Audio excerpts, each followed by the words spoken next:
Department of Education have a responsibility to help promote safety. That is their job, after all. The government watches out for its people, and the Department of Education watches out for children. Nowadays, with so much pinpointed on video games, on programs, on TV shows, on books, different types of things, it's become harder and harder to shield teens from sex. There's just no way around it. Unfortunately for us, we don't live in a perfect world. We can't just follow around our kids and promote abstinence and tell them they can't do this, they can't do that, because it's simply just not realistic. How do we help our children? I say we provide condoms in schools.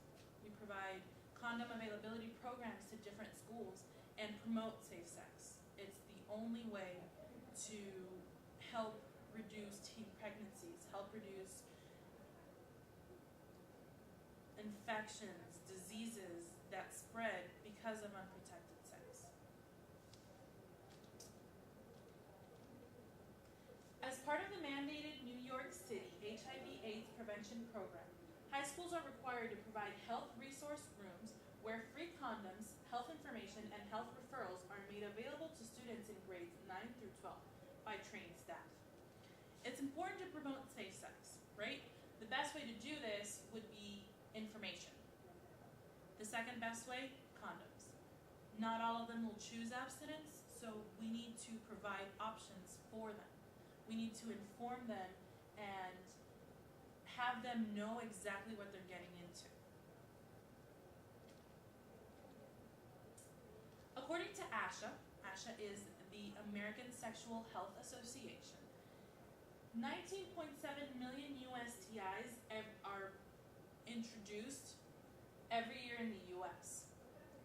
For example, a specific disease will mix with a different infection and it will create a new one. So that provides 19.7 million new STIs every year in the United States. And this is just in the United States. There are 7 continents on this planet. There are different countries, different places where we need to help promote this. In 2008, 110 million men and women suffered from an STI. That's men and women in general. Of those 110 million, a 20%, which is 22.1 million teenagers, suffered from an STI from the ages of 15 to 24. How do we reduce this? How do we help our children? How do we help prevent all of this? This is just for health. We're talking about $15.6 billion only focused on STIs. It affects not only the person, his or her family, it also affects the economy because of the money that we have to spend in our health care, specifically for the infections and diseases that are spread because of unprotected sex. We're spending an insane amount of money just trying to do that when it's totally preventable with the use of contraceptives, specifically condoms. Another study says that annual new infections are around 20 million in the United States as of 2008. Total infections as a whole constitute 110 million as the people that we talked about, and total medical costs, $16 billion. So the results in annual new infections vary, but in this case, the study is worse. There's more people suffering from sexually transmitted infections. We need to help save this.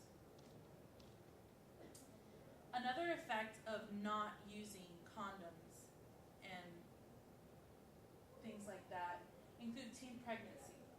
3 in 10 teen American girls will get pregnant at least once before the age 20. That's a study that stayteen.org has provided us. Of those 3 in 10 teen American girls, 1 in 3 become mothers again after 2 years of their their children being born, their firstborns being born. USA has one of the highest teen pregnancy rates in the Western industrialized world. USA is huge. It's big. It has 50 states, has territories all around, and it has the highest teen pregnancy rates in the Western industrialized world. That's an insane amount of people, of teens getting pregnant because of not using contraceptives like condoms. A sexually active teen who does not use contraceptives has a 90% chance of becoming pregnant within the first year of engaging in sexual activities. This is an image from stateteen.org. It says the same statistics that I already mentioned. Almost 3 in 10 teen girls in the US will get pregnant at least once before age 20. That's more of an average of 2,000 teen pregnancies every day, 750,000 pregnancies per year. The good news is that teen pregnancy is 100% preventable. So know the facts, having a plan, and understanding the options for preventing these types of situations. May is National Teen Pregnancy Prevention Month. It's the month that's dedicated to helping teens get themselves informed. Instituting condom availability programs into schools is the best option because everyone has sex. Unfortunately, that's the reality. Adults, kids nowadays, there have been facts known that kids under the age of 14 are getting pregnant, and not necessarily because they want to, but using contraceptives such as condoms and making them available, not letting our teens hide or do it undercover or go to someone else. It's better they come to you as a parent. You're a parent and you have a child and she's receiving peer pressure and eventually she has sex one time and she has sex another. Do you really want her to fall into the statistics of teen pregnancy and even worse, falling into STIs? I wouldn't like that for my children. I would want to have an open dialogue. Let them come to you. And in the worst case scenarios, when the teen can't come to you, the best option is having types of programs like the condom availability programs in the schools, because it's where they know. They spend the majority of their time in schools. They don't spend the majority of their time at home. 8 hours of the day they're in school, and they begin to trust their fellow peers. They begin to trust their teachers and the staff members around. You only need one person to inform others. So I don't see why we can't just have one person that can inform our teens about safety and using condoms in order to prevent teen pregnancies and sexually transmitted infections. There are a lot of economic factors in and of itself because of unprotected sex. As we already discussed, there are different statistics and amounts of billions of dollars spent to treat sexually transmitted infections. But for teen pregnancy, there is $7 billion each year used due to the costs of teen pregnancy. Teens aren't prepared to take care of children because they are children themselves. They don't have the resources, they don't have the money. They don't have the time because they're supposed to be in high school. They don't have the maturity. There are a lot of other factors for not being ready to be parents.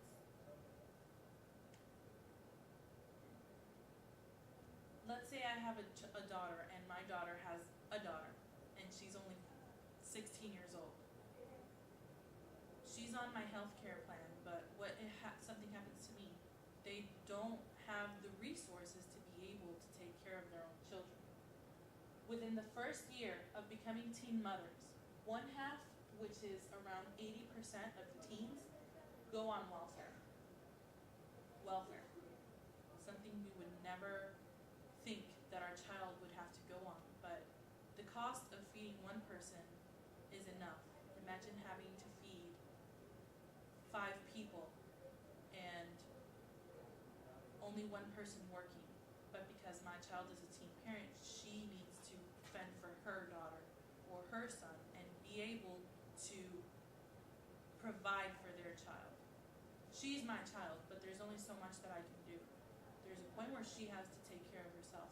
So in order to prevent having them grow up so fast and be not ready for the types of situations that unprotected sex can get them into, we need information.